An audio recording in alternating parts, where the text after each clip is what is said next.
tonight. And at this point, you can't confirm or deny whether that exists? I can deny it. There is no FISA court order?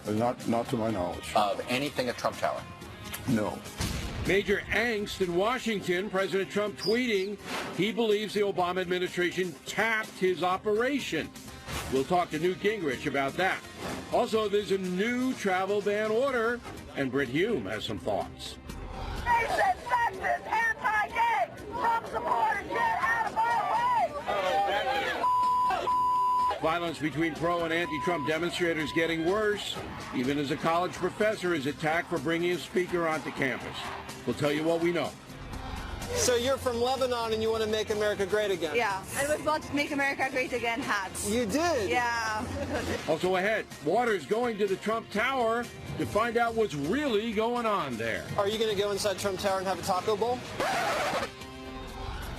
Caution. You are about to enter the no spin zone. The factor begins right now.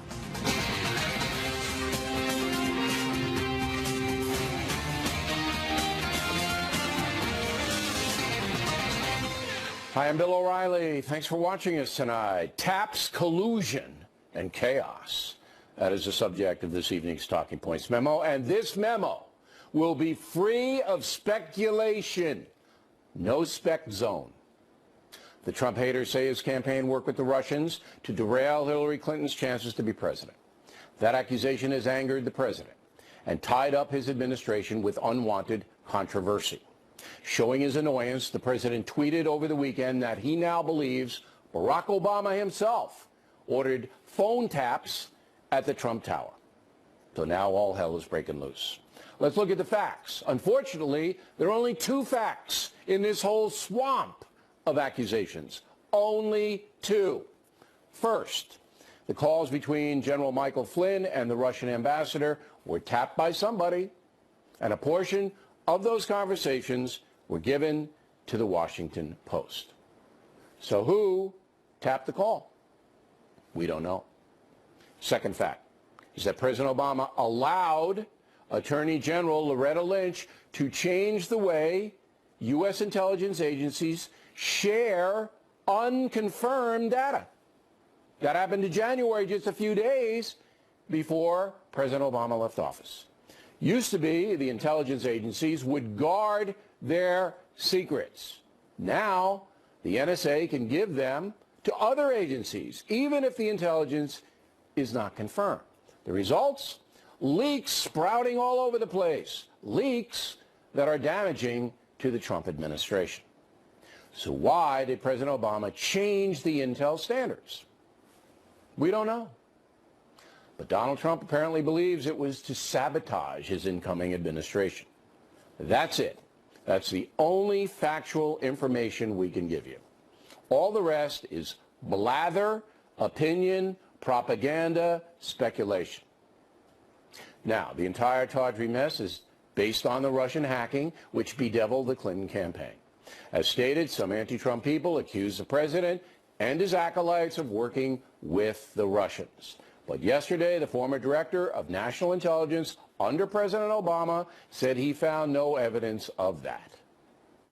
Does intelligence exist that can definitively answer the following question, whether there were improper contacts between the Trump campaign and Russian officials? We did not include any evidence in our report, and I say our, that's NSA, FBI, and CIA with my office, the Director of National Intelligence, that had anything that had any reflection of collusion between members of the Trump campaign and the Russians. There was no evidence of that included in our report. And that report was issued on January 6th. Also, a senator investigating the Russian deal said the same thing.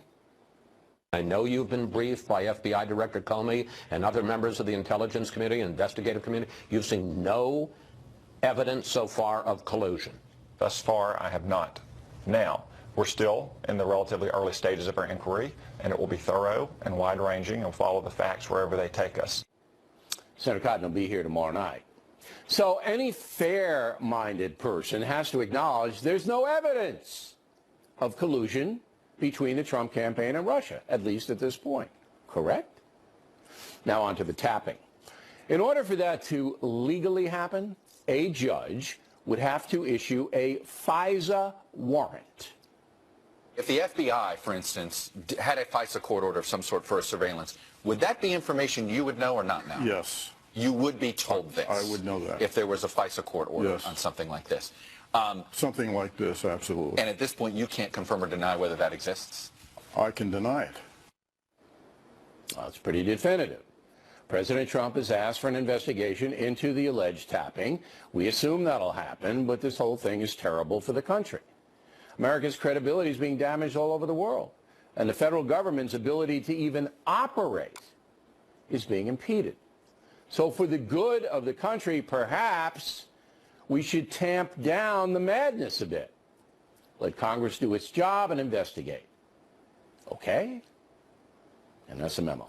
Now for the top story reaction, joining us from Arlington, Virginia, Newt Gingrich, who is not working for the Trump administration. He is a Fox News contributor. Where am I going wrong here, Mr. Speaker? Well, I think you're largely right, but I want to go back to your very first point, which is there apparently was some kind of wiretapping or listening to the Russian ambassador and General Flynn. It was leaked, which is, by the way, a felony. And it's part of why you have this fury from President Trump. Every time he turns around, he's faced with a bureaucracy in which during the campaign, 95% of the bureaucrats' money was given to Clinton, 97% at the Justice Department, 99% at the State Department. He is surrounded by people who wish to destroy his administration. They are leaking like crazy. President Obama made it easier to leak in January. And I think if you were Donald Trump, you'd be pretty furious. And you'd feel like I don't think there's anybody going to argue with that. All right? The facts are the facts. Based upon your government experience, will the two congressional committees investigating this, one Senate, one House, be able to find out who tapped the Russian ambassador and Flynn? Will that become apparent fairly quickly? It will become apparent if they use their subpoena power and if Attorney General Sessions enforces that subpoena power. Well, he certainly will. But it's going to be a brawl. I mean, you know, because if you go back and look at Iran-Contra, which I lived through, or Watergate, which was before I came to Washington, eventually these committees can get through a lot of stuff. Because that's the key, is it not? We deserve to know. That's the key, the whole case. Yeah. You have to find out who tapped Flynn and the Russian ambassador. You have to find out. You have to find out whether it was a legal tap. And who else they were, by the way, who else they were tapping. Remember, you have this statement that there wasn't a FISA court approval, according to former Director Clapper of National Intelligence, Clapper. But if there wasn't, then who approved the tap that apparently picked up Flynn? That's what I'm saying. This whole house of cards, everything falls down as soon as the congressional committees can find out who tapped the ambassador and Flynn, because Flynn was an American citizen. He didn't hold a government position then. All right? So they would have had to have gotten a warrant in order to do it. And if they didn't, now it's possible, I guess, Russian intelligence was tapping, maybe, in a foreign country, but we have to know that's almost an act of war if that happened. So I want everybody, the reason I'm doing this with you. I don't think the Russian intelligence tapped the Russian ambassador to leak it to the Washington Post. Well, you don't know. I mean, it's possible. And what I'm trying to do here is be as fair as humanly possible. The speculation surrounding this Russian Trump campaign makes me sick. Not because I'm a partisan, but because I'm a journalist. It makes me sick to hear every single day and read reports based on anonymous sources that go nowhere, that are purely there to destroy the current president. Do you feel as strongly about it as I do? Oh, at least as strong. Look, the Washington Post's vicious assault on Attorney General Sessions the other night happened to come the day after Trump had a great day. He delivered a great speech. And you read what they actually wrote. It is such garbage. Well, tell the audience what the vicious assault was. That it is an embarrassment. What was it, the vicious assault? They have a headline that says, you know, Sessions met on 2 occasions with the Russian ambassador.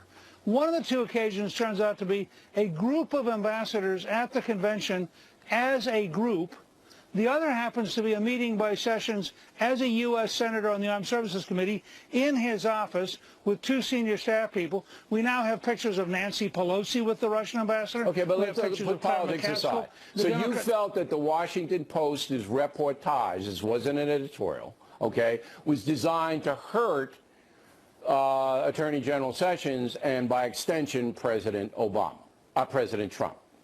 It's part of the ongoing war of the Post and the New York Times against the Trump administration. Has nothing to do with journalism. It is an open war against somebody who they wish to destroy. On the cables and the network news. What they write gets picked up, and the speculation or the out-of-context reportage then takes on a life of its own, and that's why Donald Trump is so angry.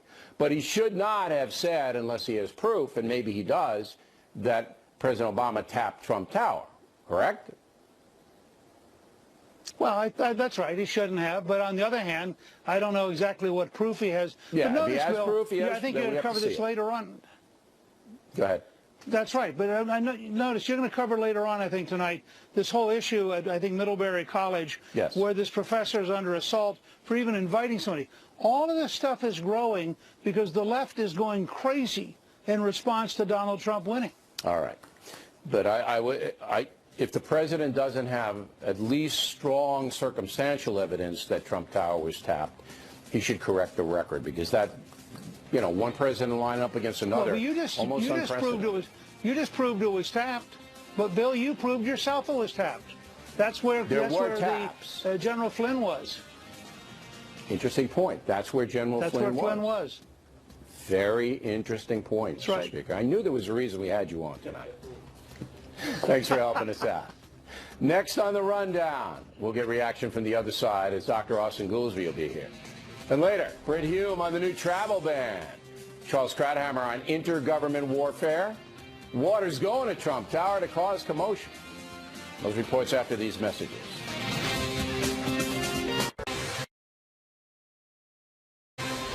Continuing now with our lead story, colluding and tapping, allegedly. Joining us from Chicago, Dr. Austin Goolsbee, former member of President Obama's cabinet. So you heard me and Speaker Gingrich. What say you? Well, Bill, look, you said we have only 2 facts, and we're not going to speculate. One fact was that someone tapped Michael Flynn, and the other was that Obama changed the executive order for what intelligence community could share. Allowed Loretta Lynch. You're speculating. You're speculating because the change of the executive order, as you, I think, know, is only applicable to information that is gathered outside the United States. In absolutely no way does that have anything to do with Trump Tower. We're talking about a conversation with a Russian ambassador that's being wildly speculated upon, and we're talking about a new information, okay, inside the government that was allowed by President Obama, and Loretta Lynch said which only applies to foreign gathered intelligence. It would not apply Russia is a foreign country. No, it's not. If you collect the intelligence in the United States, even if you collect it about Russians, that executive order does not apply, Bill. That's just total speculation. You should not have said that. Nobody is saying that the laws were upheld. What we're saying is there were 2 things that happened. There were 2 things that happened, and both of them are absolutely in stone. Now we have to find out. That second thing has nothing to do with this. That second thing has nothing to do with this. Sure it does, because it goes to leaks. It goes to leaks. It doesn't go to leaks. It's not, the information could not have come from the United States. That executive order if all the laws were being followed, has been in the works for 8 years. We've been working on that. What are you little Bo Peep tonight? If the laws are being followed, you're correct. But if there's law breaking, as there is, because it is a felony to leak, as the Speaker pointed out, if there's law breaking, then all bets are off. But let's advance the story here. So you've got 2 things that are in stone that we know. The crux of this whole story, and everything follows, is who tapped Flynn and the Russian ambassador, right? See, and that's an interesting point that you raise, but I disagree with that on 2 counts. The first is, if someone tapped the Russian ambassador's phone for intelligence, you would have gathered the information from that phone call. But you it would have nothing to do with Trump Tower, Flynn. and you would not be getting a FISA warrant on Trump Tower. But you couldn't disseminate the information on Flynn. It's against the law to do that to an American citizen. Okay, but the question of who tapped the phone, they don't have to have tapped Flynn's phone. That's not correct. So we want to know who tapped it and why. And you then want we to start know, from in there. addition, I think, who leaked the information, and that's perfectly legitimate. Once we find out who tapped, then you can go like Inspector Clouseau and find out who leaked. Inspector Clouseau is not a good inspector. Do you want to know or not? You want the guy from CSI. CSI. Austin Goolsbee, want to know or not? Yes or no? Well, I would like to know, unless it would violate national security for me to find out that that it actually came from the ambassador. Okay, but the second thing, my question to you, Bill, is this. Do you really want there to be congressional investigation of who tapped Flynn's phone, but you are not concerned about a series of interactions between the Trump campaign and Russia? You don't want to have an investigation of that? I've said it many times that I want to get to the bottom of that, but I also believe Clapper and Senator Cotton, who say, we haven't seen anything. Don't you believe them? You think they're liars? But they said there were no FISA warrant on Trump Tower. No. And I could believe that. Clapper clearly said, and I know you heard it, so don't spin. Yeah. There was no evidence produced to him of collusion between the Trump campaign and Russia. He said it clear as day.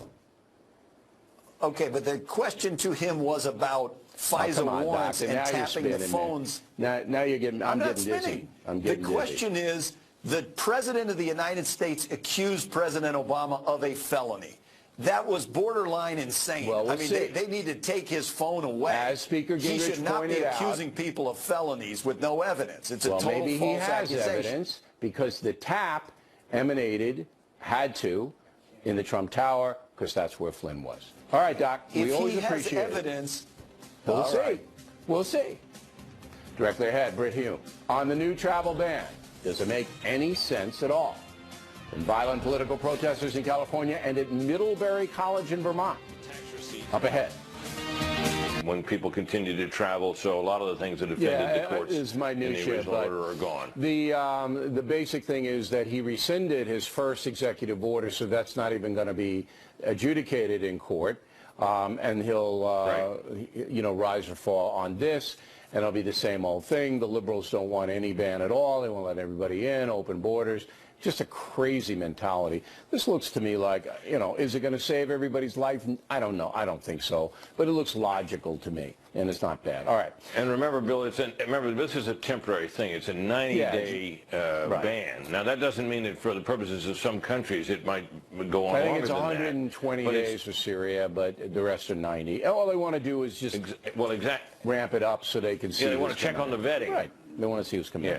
All right, Obamacare is out, and the American Health Care Act is in. This is the House of Representatives now. And again, as I said, I don't understand a word of it, but I'm going to just read some stuff.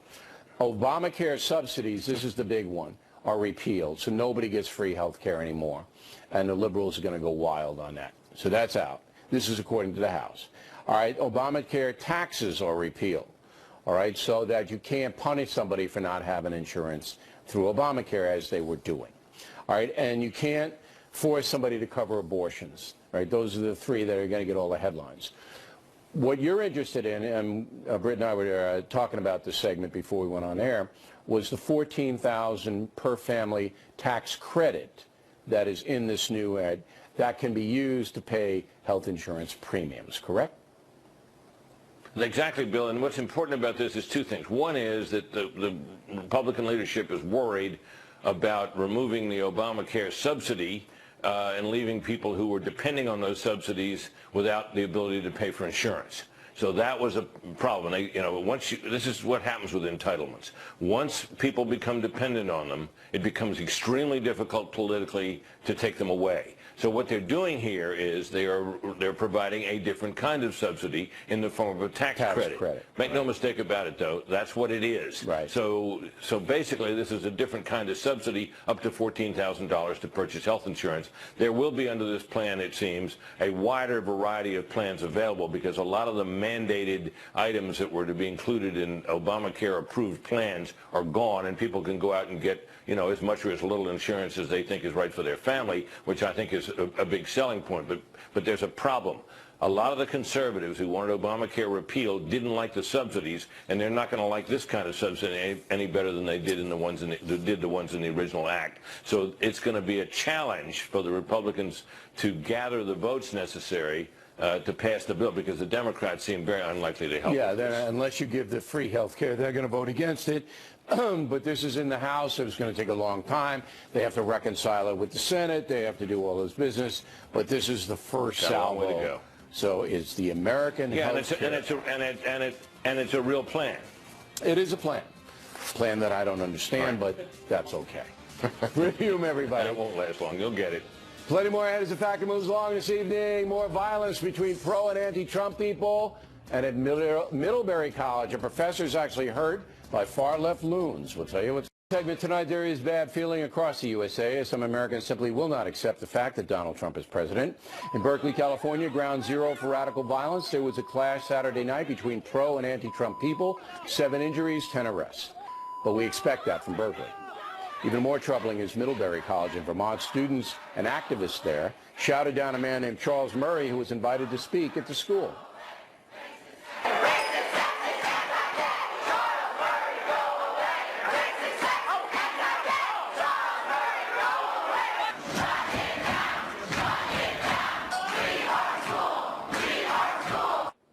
In the course of that demonstration, one professor was actually hurt and had to go to the hospital.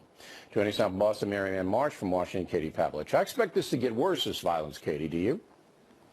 Of course I expect it to get worse, because there haven't been a lot of consequences for the actions of the, quote, protesters when really they're violent rioters. What we saw with Mr. Murray is completely unacceptable. Not only did they shout him down at his speech, but they pulled the hair of one of the professors who dared to show up with him on stage, severely injuring her neck.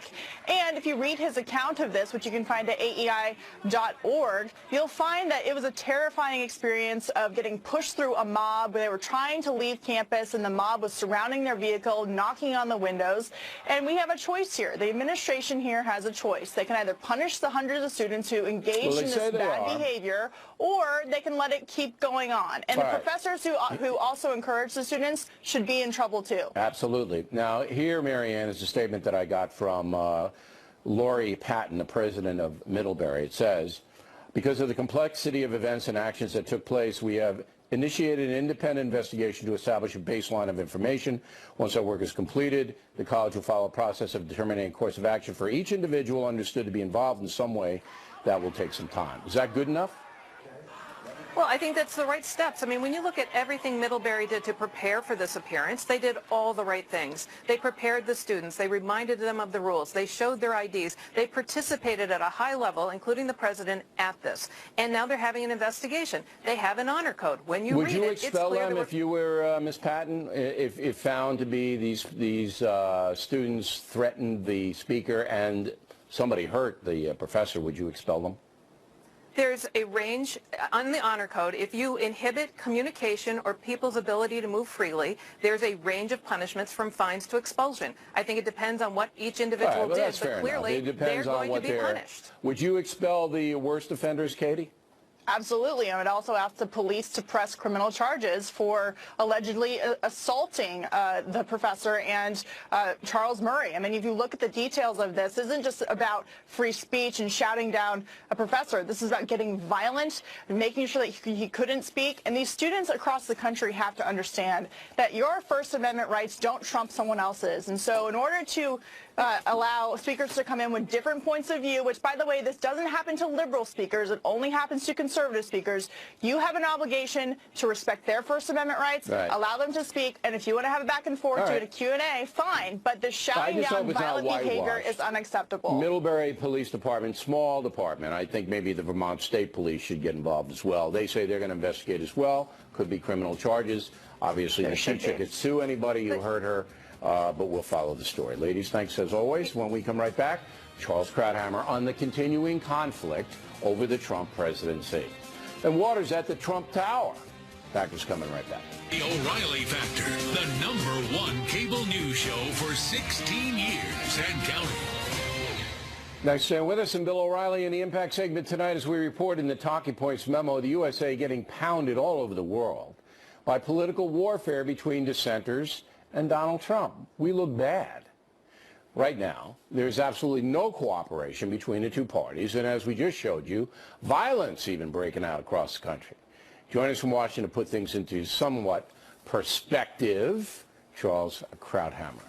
Are you worried about the toll this is taking on America? What I do worry about, the trust in our institutions.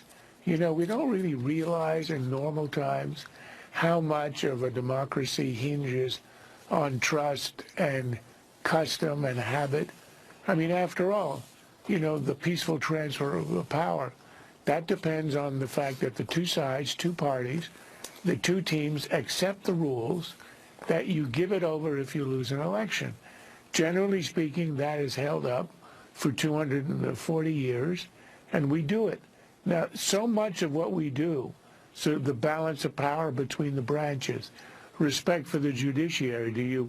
I mean, one of our presidents said, I think it was Andrew Jackson, about the Chief Justice, he has given his ruling, now let him enforce it. Well, you have to accept the fact, even Nixon, he accepted the fact that he had to turn over the tapes, and that ended his presidency.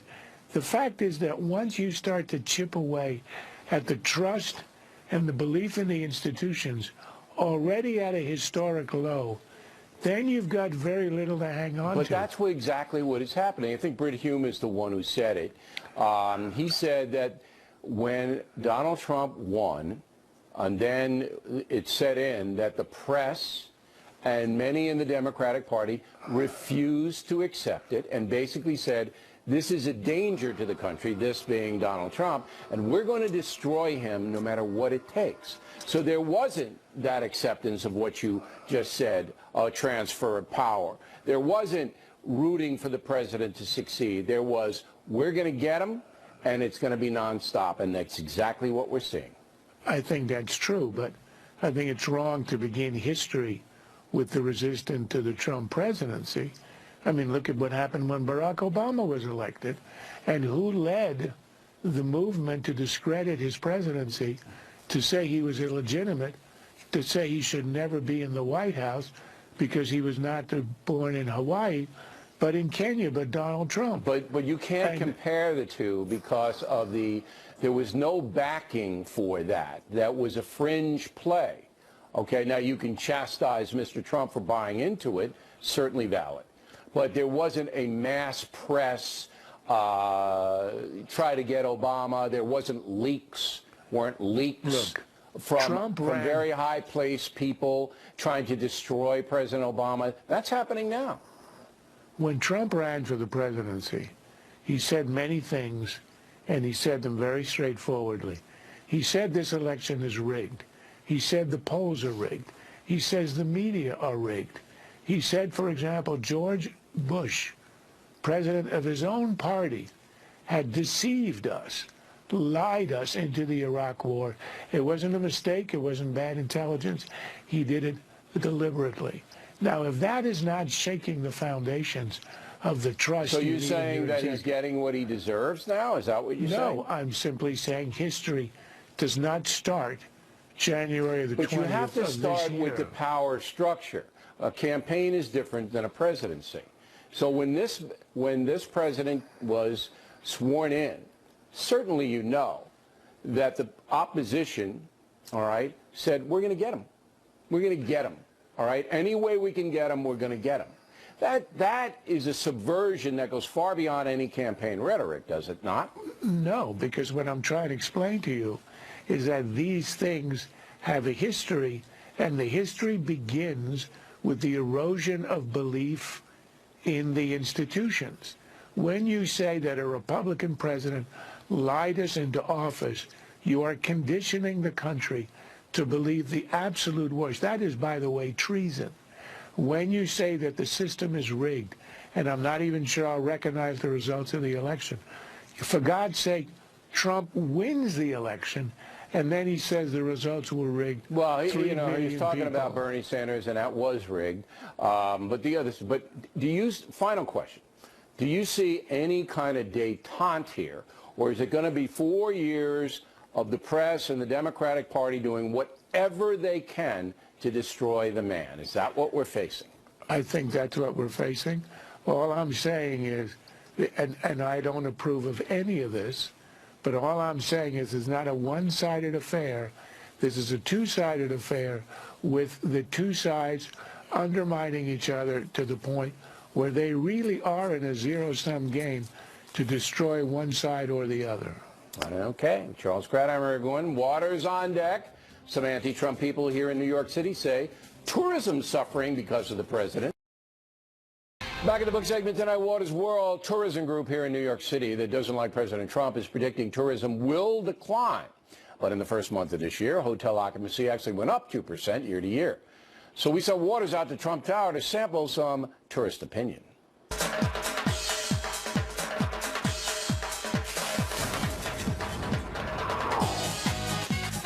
Over 12 million foreigners visit New York City every year. Critics say Donald Trump's travel ban will damage tourism, but hotel occupancy in the Big Apple is actually up. Picking up a lot of tourists? Yeah. Where are they all from, do you think? Probably from Europe. Where are you from? Italy. Germany. Scotland. You come from France? Yeah. Oh, sorry to hear that. We come from France. Trump Tower is right over there. Yeah, we saw it. So do you work inside the building here? I do, yeah. Have you seen an uptick in visitors since Donald Trump's been elected? There's been a lot more visitors coming into the building, to be honest. Are you going to go inside Trump Tower and have a taco bowl? We are. We're not Mexicans. We're from out of town. Have you guys visited Trump Tower yet? Yes. I was about to Make America Great Again hats. You did? Yeah. Yeah. Yeah. Yeah. Yeah. Real men wear pink. Yeah, sure, I guess. I'll give you $1,000 if you will leave town right now. Why'd you guys come to visit New York? Visit New York as a vacation. On vacation? Vacation, yes. All right, you guys together? Yeah, together. Ah, okay, that's cute. I'll be damned. What do you think about President Trump? I've got to admit, I agree with a lot of his principles. I just don't think he comes across right. I think he's a little bit too heavy-handed with some things. We don't really agree with his policies because, especially regarding the Arab world, he thinks straight and he does what he says. When you do what you say, that's good. Yeah, Trump is definitely straight. For crying out loud. I think he's a very good man, He like America. I love America, He want to protect America. I think he's a great guy because obviously he's the first guy in the world who doesn't look for money. He got the money already. I suppose that's true. I think he speaks for a silent majority, personally. I think the world's got a little bit too much PC, and I think if we were a bit more like that back at home, I think we'd get on a lot better. He's got his opinions. Got to give the man a chance. Trump's travel ban, do you think that's a good idea? Good idea. For me, good idea. You've got to guard your borders. 9/11 proves we have to keep control of security better. Do you like the travel ban, yes or no? Maybe it's a little bit good because when I see what happens in Germany, we have all these terrorists. If we would not have them, I would feel more secure. Are you scared? Yes, I am. Everything's such a mess. Are you still bitter we beat you guys in the Revolutionary War?